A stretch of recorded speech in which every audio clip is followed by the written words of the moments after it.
Fox News alert. They warned it was coming, and now it is official. Attorneys for Covington Catholic student Nicholas Sandmann just filed a bombshell lawsuit against CNN for a whopping $275 million. They allege vicious and direct attacks on their client, seen in this viral encounter with Native American Nathan Phillips. The lawsuit comes less than 1 month after the same attorney sued the Washington Post for $250 million.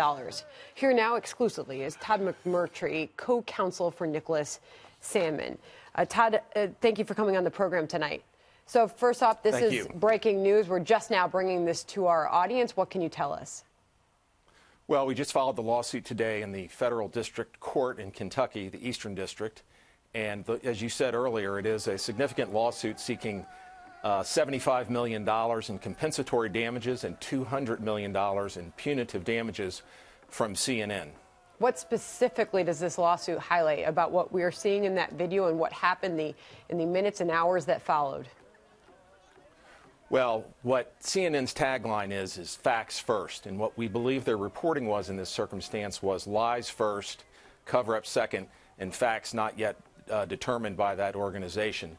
So the difference between this lawsuit and the other lawsuit that we have filed is that CNN is a very significant media organization with a much broader reach than, say, the Washington Post.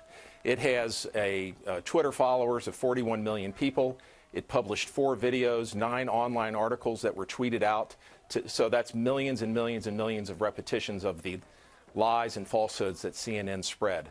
And what was the impact on Nicholas Sandmann, this high school student? Well, we've talked about the impact on Nicholas Sandmann a number of times, and it is significant. Nicholas Sandmann was a 16-year-old young man who had a perfect reputation.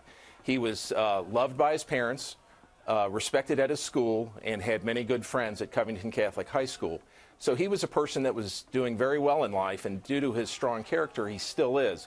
But nevertheless, his character has now been determined by the lies issued by CNN. So the facts were not first, the lies were. And this, of course, wasn't just what went out on television that day. It wasn't just what went out in print media. It was also about a social media impact that we all witnessed.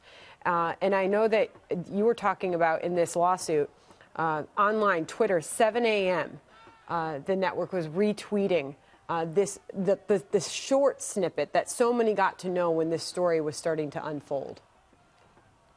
Correct. Sending out a short snippet like that at 7 a.m. after the event happens is totally irresponsible, completely negligent, and in our view, subject to punitive damages.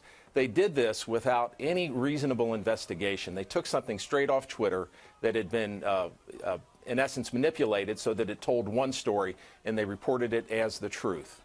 Is there any choice that you're giving the network at this point to respond, to limit potential damages? We have issued an opportunity for CNN to retract. They did not retract within the timeline provided for by Kentucky law, so their opportunity to retract is now passed. So we will proceed for our lawsuit for both compensatory and punitive damages. So there's no opportunity still for them to respond?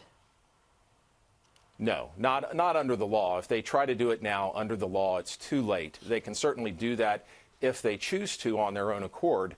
But it would not affect the lawsuit from a legal standpoint. Of course, it was the Washington Post, and now you're outlining an even bigger sum of money in this particular lawsuit against CNN. Are there others that will follow here?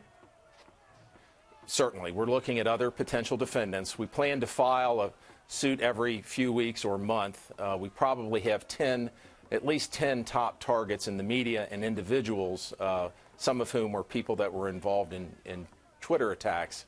But certainly there are defendants to come, others that will be given an opportunity to retract those statements. And we'll give them that opportunity first, so they'll have an opportunity to retract. So do those outlets already know about this? I mean, are you naming names? Can you tell us tonight? As to whom we are looking at, who we think crossed the line, certainly we're looking very closely at NBC. We're looking very closely at AP. We're looking very closely at HBO for the conduct of Bill Maher. We're looking at some of the people who, like Kathy Griffin, who sent out these horrible tweets that are called doxing, where you like to say to somebody, go get their name and address, with the idea being that somebody's going to show up and possibly do physical harm to them. How do those lawsuits compare? And we'll wrap it up here. How do those lawsuits compare to the ones we've seen so far? We think that we have identified the Washington Post first because it was first out of the gate, and CNN second because of the scope and the significant things that it said that were false. So we do feel that we've hit the top two first, but the others are very close in line. This is a group that did very much, the group of defendants and potential defendants did very much the same thing. All right, Todd McMurtry, we appreciate you coming on the program tonight. Thank you, Sandra.